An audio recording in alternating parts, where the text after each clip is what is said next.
Around this time last year, I spent about a week at the Chesapeake Bay, gathering a large amount of wildlife footage that I never got around to editing into a video. Fast forward to 2019, and I figure it's as good a time as any to share my experiences and what I saw during American University's Classroom in the Wild.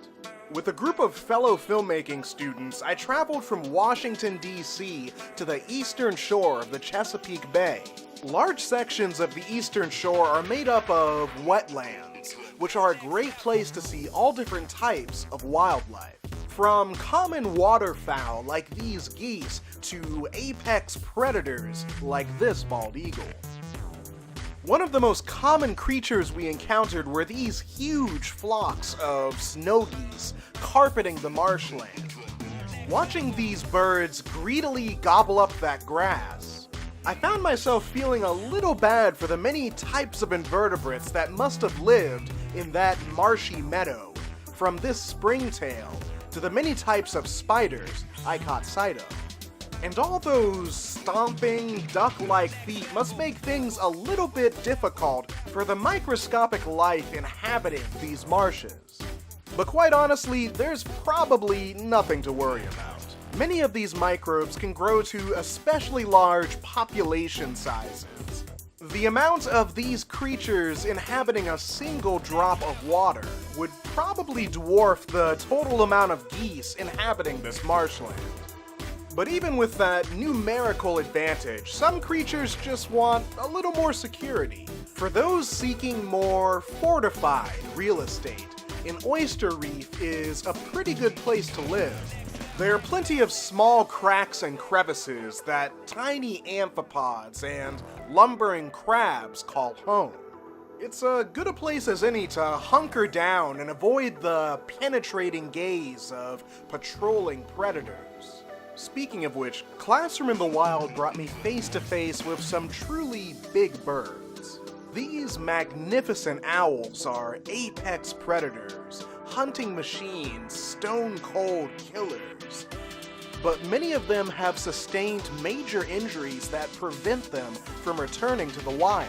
They'll spend the rest of their lives at the Chesapeake Bay Environmental Center, where they'll be well cared for and serve as animal ambassadors to the public.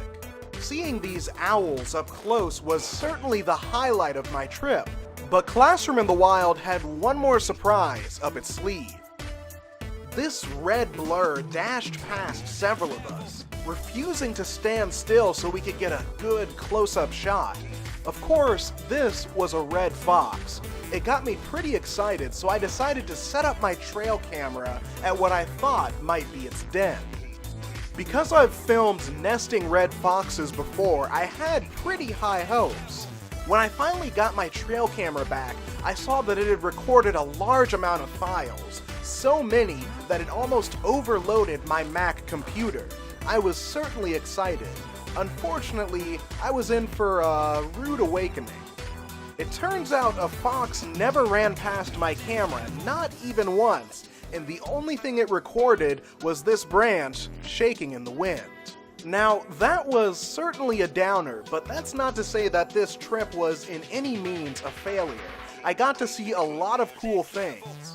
From imposing big birds, to tiny armored invertebrates, to massive underwater swarms of microorganisms.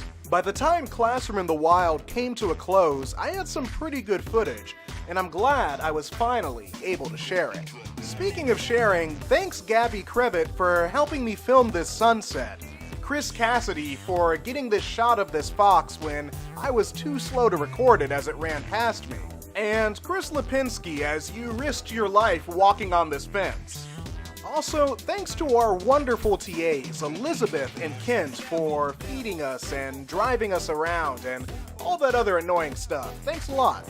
Okay, now that I've gotten all of that out of the way, that's about it for this week. If you guys want to see more of my work, check out my YouTube or Instagram or all my other various social media, which I'm showing on the screen right now and that I've linked to below this video.